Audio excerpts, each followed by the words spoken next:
Hi, what's up guys, Dust is here and today we're diving into 5 advanced tips and tricks for Dune Awakening, some of which you might already know and some that could be new even if you've played it a lot.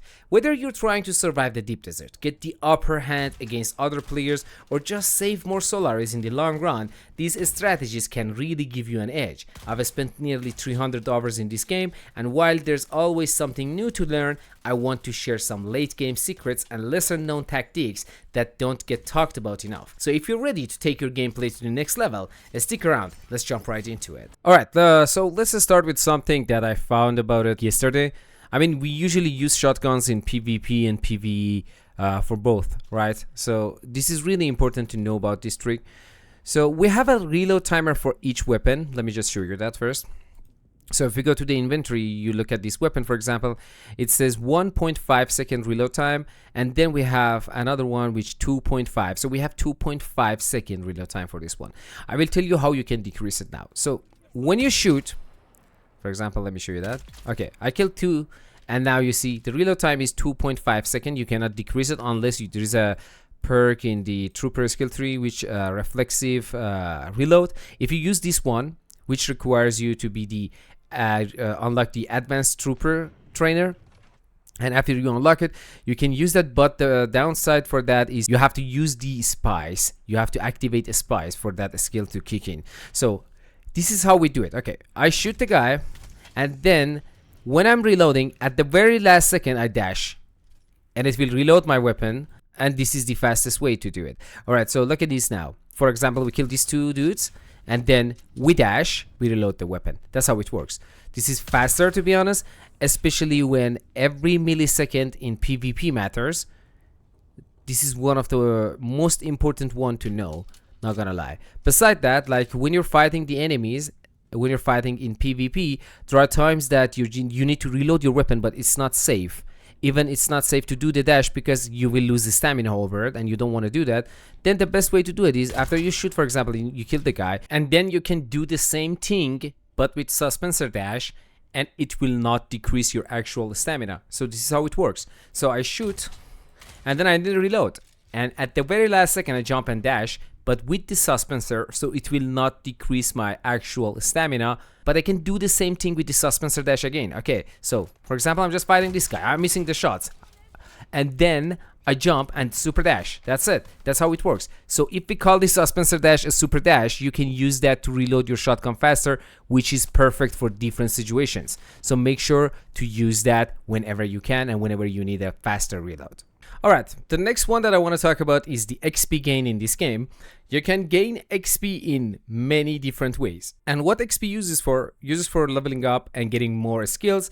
And when you level up, you get more skills. Like you just get skill points and you can invest them in any of these skills that you want. So I see some people suggest you to just go over a circle, for example. That's not a bad way. I'm not saying that's bad. You can gain like 2.5k XP per hour. But it's really boring, right? Just running around the circle and just picking up any scraps or metals, fibers, trash, or whatever you see.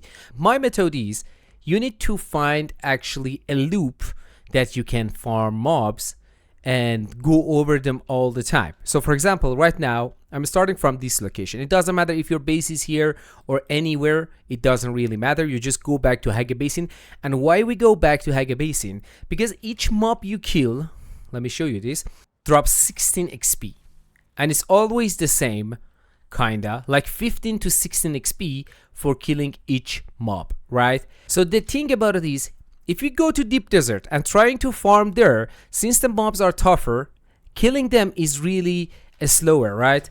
And it doesn't worth it because you gain like 18 XP per mob that you kill in deep desert, and they're tougher. The more you go toward north, the tougher the mobs, and the XP is just not scaling that hard, right? So my route is to just go here, start from this one, then I will show you. So after I finish this one, I will fly to the next one, then this one, then this one, and then I fly to these, and all the way up here, and then I go back to my base. I usually do not loot when I go for these XP runs, because it doesn't worth it. The time that you need to spend is too much for looting. If you really want to do that, you can do that as well to gain some Solaris and components, but at the same time you can stick with the XP farm which is my suggestion here. So each mob take like one shot and it gives you 16 XP, and I have already done a calculation and I can tell you you can gain 2.5k to 3k XP per each run, which will take 40 minutes maximum to an hour. If you're slow with it, still you can gain 3k XP, but if you're fast with it, you can repeat the loop, because as soon as you reach the last spot and you finish the mobs, you can go back to the first spot that you start. If we call the first spot A and the last spot B, when you finish the B, A spot will be respawn. Any mob there will be respawn. You can go back there and repeat what you did, and this loop is endless, kinda. But if you're still really fast and you see the mobs aren't respawned yet, you can go to another siege. Not gonna lie, you can go back to the menu and choose another siege, but make sure to pick up your vehicle when you're going there, because if you don't have your vehicle with you, then you have to run all the way around without any vehicle with you. So make sure to pick up your vehicle, go back to menu, change your siege, not the server. So there you can farm and then go back to your siege as well. And this is the fastest way without a doubt. One other way is to just go to the deep desert and start surveying the tiles. Since we have 81 tiles in deep desert, I do not suggest that, because each tile give you like 100 XP, yes, but if you're desperate for it, you can go there and start doing that. But 81 tiles in total will be 8.1k, which doesn't worth it, the amount of time that you need to put in, right? And that's not my suggestion, to be honest. Yeah, with the discovery of the new POIs every week, you can gain like another 100 to 200. Depends on the if it's a cave or if it's an imperial lab, it's a shipwreck. I guess only you gain XP for discovering the caves, and that's like 100 to 200 XP. Yeah, they worth it, but if you're just going through them, if you're really close to them, go there and gain the XP. Otherwise, I do not recommend that, and you want to do it in Haga Basin since the mobs are easier to kill here. All right, let's move to the next one. All right, so I've finished all my contracts. I've finished the main missions. I've been doing PvP for a while. I searched the deep desert, and it's been almost 3 weeks that I've been doing the same thing. I go out there, place a building, I build a base in deep desert, and then search for those rare blueprints, right? So what should I do next? All right, from this point, you can start focusing on gaining Solaris.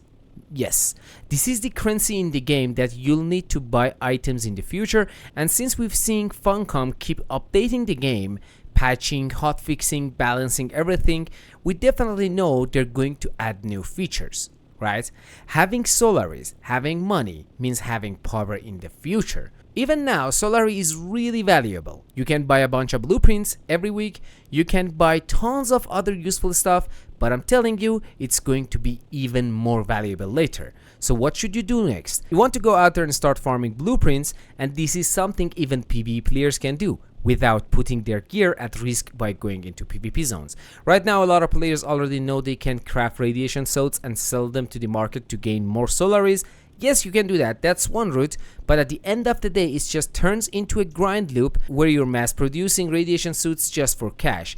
And in the future, when they fix the demand system so that one item doesn't float the market anymore, the method won't be as active as it is, it won't be as effective. So instead, here's what I suggest. Go out, farm blueprints, bank them, store them in one of the storage containers at your base, and keep going until you have a bunch of them. After that, start crafting the items. Yeah, for example, I just go into this Imperial station, even though it's in the PvE zone, it doesn't matter. You just go there, grab the blueprint, go back to your base, and craft them and sell them to the market. You gain a bunch of Solaris that way, and while you're out there farming blueprints, you're also looting PvE zones, finding Solaris in chests, or earning it by killing NPCs. Some of the components you collect will be useful for your builds or your crafts, others you can sell them as well. This whole system becomes a new way to play, a sustainable loop that keeps the game fresh and fun, even if you don't know what to do from this point. So you can do that. Since I'm going to talk about durability, let me combine the last two tips into one. This way, not only you can save Solaris, you can save durability at the same time. Right now in the game, pretty much everything loses durability depending on what you're doing. Fighting mobs, you lose durability, die in combat, durability heat, even flying around with your gear or using vehicles, yep, durability drops.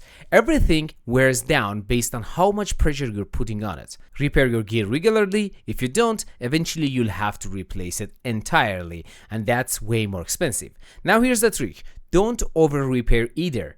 You don't want to waste resource fixing something every time it loses 1 point of durability. For example, if an item drops from 100 durability to 99, you might need to use one piece of spice melange to fix that, but if it drops to 90, you might only need 2 or 3 of that same resource to fix it back up. The repair cost isn't always linear, it scales a bit depending on how much damage the item has taken. From what I've tested, the sweet spot seems to be around 5 to 6 durability lost.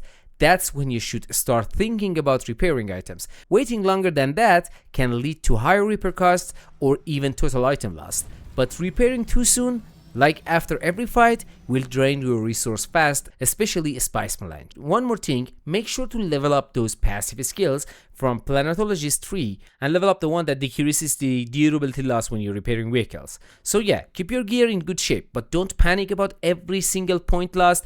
Stay on top of it and you'll have a ton of resource in the long run. There's one more thing that I need to talk about in this video, but before we go any further, if you watched to this point of the video, I really appreciate you if you could consider subscribing to the channel, leaving a like, or at least dropping a comment down below and letting me know what you think about these kind of tips. It would mean a lot. Alright, let's get back into it. Alright, this last tip is the most important one without a doubt. I'm not lying. Like, this is the most important one because I see people rage quitting and leaving the game because of this one. So make sure that after every week you go out there and grab the blueprints, right? Some of those blueprints are really valuable and you definitely want to have at least 2 of them. I'm telling you, sometimes you might get the best sword in the game or the best softest boot in the game. And then you're like, okay, that one blueprint is enough. But you die to a worm. Then it becomes a real problem. And trust me, you'll wish you had a backup. You absolutely want to have another one so you can't craft in and get right back into the action. For example, for me, on that week that this sword dropped, this rapier, I found one and I kept searching to find a second blueprint. Why? Because I knew I would need to craft it again if I lost the original one. I already built my whole setup around it, and as you know, most of the builds in the game rely on melee, right? So if I lose that sword, it's going to be really hard for me to keep going and enjoy the game like before. It's the same story for any good range weapons or armor you're using too. Those gear pieces are super valuable for your build and losing them means your whole setup can fall apart. So make sure always to have at least 1 extra copy of any blueprints that's crucial for your build. But before I actually finish the video, I want to talk about one more small tip, which is skip the mobs and run the dungeons for loot. That's it. If there's a mob standing directly in your way, yeah, take him down, but otherwise just push through the end, get your loot and move on. This way you speed up the whole blueprint farming process and keep your gear in good shape for when you really need them so you don't have to repair them constantly. Besides that, I already told you how you can level up fast in this game, so you really don't need to go over all the dungeons and kill all the mobs. And that was it for this video, guys. I hope I covered everything in this video, and if I missed something, or if there is a point, or if there is something that you know, I really appreciate you if you drop it down in the comments because I want to learn from you guys. Thanks for watching the video. See you guys on the next one. Much love, and as always, peace out.